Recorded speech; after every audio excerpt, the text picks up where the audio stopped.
morning Iloilo. So we are back. Ma-update lang kita kadali dire guys sa aton nga Dungon Creek Esplanade no. So ang ini, I think pabalik ni siya sa may magsaysay ano. Sa may Bulilaw no.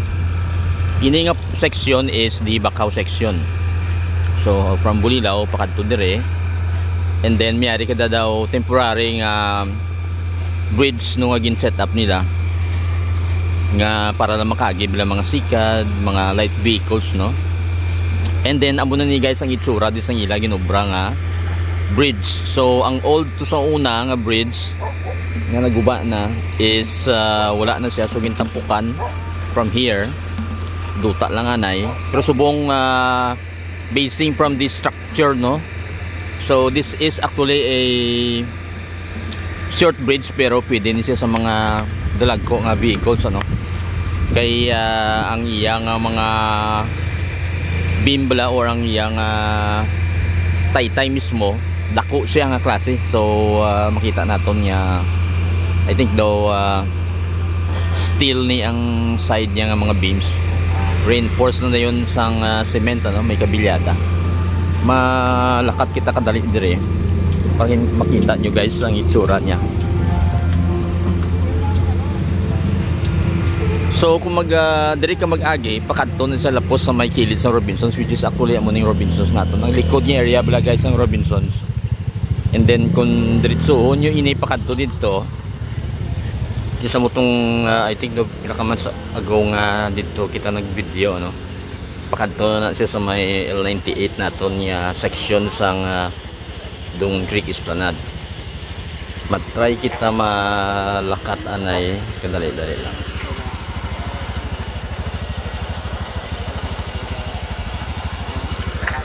So malakat-lakat kita dari para makita nyo lang ang area. So basically duta pa lang sa gihapon, pero makita na nato ang embankment from the last time daw nagdugang sa gamay ano. May gilid din daw ginimo nila nga footbridge temporary para mga nag-start dito sa piyak makatabok man. Actually ang other side sini makita natin may mga suga na, so possible ang pagkanto dito sa L98 nga section inamatamat naman daw. Wala ko sa may nakita dito nga significant nga changes, pero dire makita na natin yung may mga postin actually so malakat na kita gamay kadali. So ara siya guys, kita naton may mga poste na may embankment naman no namin isa tanawon. So ini yung section dire duta pa lang siya pero laban-laban in 1 month after siguro masiminto na ni. So malakat na kita further para makita nyo guys.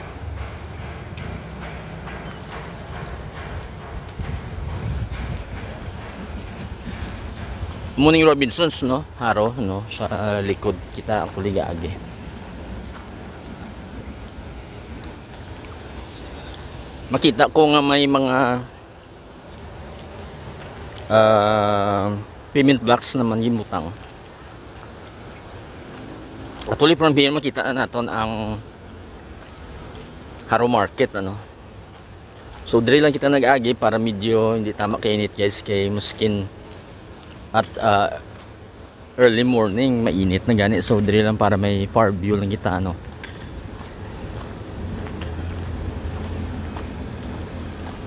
Okay, so ang ining area is actually yan ang Haro Market no structure. And then ang dire siguro ginuuna nila dire nga area kay do mas nami dire nga section bala.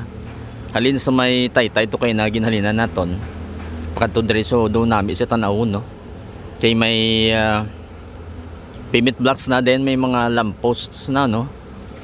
So siguro I think solar man ini, so siguro base in the future i-testing na nila ini kung anong guwaya kung gabi kung magsiga no. So muna siya guys, while dire wala pa man, so wala to na naton siguro after 1 month base ma-siminto naman nila din butaan sang pavement blocks ano. So makita naton ya cement then balas then butangan sang mga pavement blocks. Mabalik kita sa taytay para may focus kita dito kung para makita nyo kung ano siya kadako.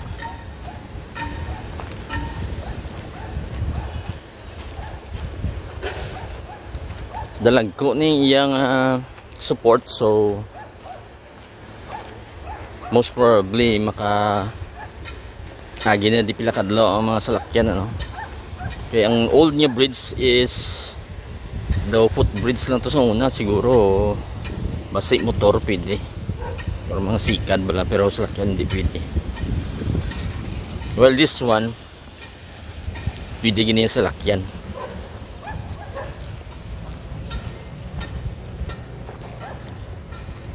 Basta in the future try naton niya magbalik diri liwat, i-update naton ang sa other side bala, kaya mo lang ning alagyan mo. So susubong temporary lang na siyang alagyan para makatabok to sa piyak. So diri nga location siguro mga at least 1 to 2 kilometers away lang sa aton nga L98 nga section sa aton nga Dongon Creek Esplanade. Sorry siya guys, makita naton nga dako ni nga metal support nga temporary gin set up nila diri. So wala na nato maabutan pag semento, pero siguro dasig man lang ni pag semento sin kay lipot man lang siya. So mo siya kadako guys. And then amo ning temporary kay nang crossing bridge na footbridge lang. Na-try kita balik diri sa kilid niya para makita ninyo. Dulipot lang ganing approach so kay do medyo taas na naging setup nila dire. Kay gamay lang nga pagka-curve bala. So siguro ang approach niya halin dire. So do gamay lang slope. And then ma-curve siya gamay, pasaka pa muna. Kag dire sa dire side para makalusot ng mga taga-Bacau, siyempre mga motor, mga light vehicles makaagi dire temporary. So gin set up nila ini dire kita sa medyo mahuluhan dong. So may pison gani dire actually subong nagatrabaho sige ila obra. So ginatapan naman ang pakanto dito sa Bulilaw. So muna sa guys ang itsura niya.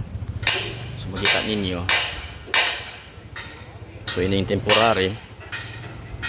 So muna to ang bridge. So kung ako mag-estimate base 1 to 2 months siguro matapos na ni.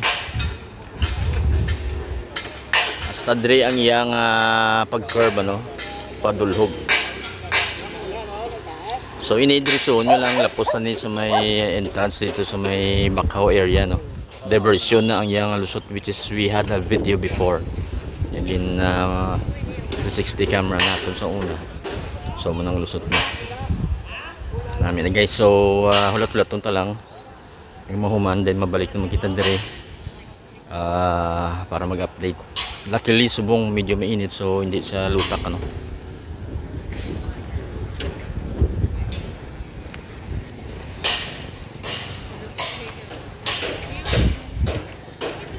So till the next update guys, thank you for watching.